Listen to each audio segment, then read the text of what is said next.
Tokyo Olympic 2020 में 12 साल बाद इंडिया के लिए गोल्ड मेडल जीतने वाले नीरज चोपड़ा पर पैसों की बारिश तो हो ही रही है, लेकिन इसके अलावा उनकी ब्रांड वैल्यू भी काफी ज्यादा इंक्रीज हो गई है। ओलंपिक में गोल्ड मेडल जीतना कोई छोटी बात नहीं होती और अपने इसी एक गोल्ड मेडल के दम पे आज नीरज चोपड़ा विराट कोहली को भी टक्कर दे रहे हैं। गाइस, नीरज चोपड़ा इंडिया के पहले ऐसे ट्रैक एंड फील्ड एथलीट बन गए हैं जिन्हें गैटोरेड पेप्सिको का एंडोर्समेंट मिला है। इसके अलावा बड़ी बड़ी कंपनियां उन्हें एंडोर्समेंट के लिए अप्रोच कर रही हैं। इससे तो एक कहावत याद आती है कि अगर आप अच्छा भागोगे तो लोग आपको जूते भी देंगे, लेकिन अगर आप ये कहोगे कि आप मुझे जूते दो फिर मैं अच्छा भागूंगा तो लोग आपको कुछ भी नहीं देंगे। गाइस, इसीलिए कहते हैं कि मेहनत करो और अपने दम पर वो सब चीजें पाओ जो आप चाहते हो। 5 ऐसी चीजें जिससे आपका दिन और कोशिश करें तो आपकी जिंदगी भी संवर सकती है। सबसे पहला, अगर आपको अपना मिजाज यानी कि मूड को ठीक करना है तो उसका सबसे अच्छा उपाय है एक्सरसाइज।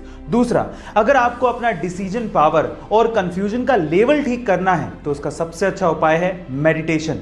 तीसरा, अगर आपको दुनिया को समझना है तो उसका सबसे अच्छा उपाय है बुक्स यानी कि किताबों को पढ़ना। चौथा, अगर आपको दूसरों की मदद करनी है तो उसका सबसे अच्छा उपाय है अपनी मदद पहले कर लें।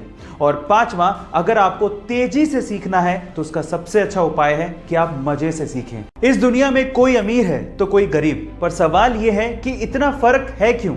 इसके पीछे की सबसे बड़ी वजह है सोच। अमीर और गरीब की सोच में आखिर क्या फर्क होता है, यह मैं आपको बताता हूं। सबसे पहला फर्क है कि गरीब लोगों के बारे में बात करता है, लेकिन अमीर आइडिया के बारे में बात करता है। दूसरा, गरीब यह सोचता है कि मैं अपना समय बेचकर पैसा कैसे कमाऊं, लेकिन अमीर यह सोचता है कि मैं पैसे से पैसा कैसे कमाऊं, वो अपना समय नहीं बेचता।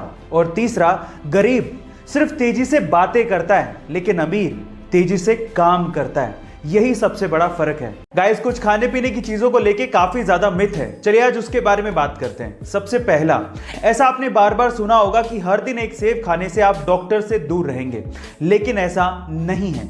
सेब खाने से आपको विटामिन सी और फाइबर की पूर्ति जरूर हो सकती है, लेकिन इसके अलावा भी बहुत सारे न्यूट्रिशंस आपकी बॉडी को चाहिए रहते हैं जो कि सेब में नहीं होते, तो सेब अकेला इसकी पूर्ति नहीं कर सकता। दूसरा, ऐसा कहा जाता है कि बरसात में अगर आप दही खाते हैं तो आप बीमार पड़ सकते हैं, लेकिन यह भी गलत है। दही में ऐसे बैक्टीरियाज होते हैं जो कि आपके गट की इम्यूनिटी को बढ़ाता है और आपके डाइजेशन सिस्टम को ठीक करता है, इसलिए यह भी एक मिथ ही है।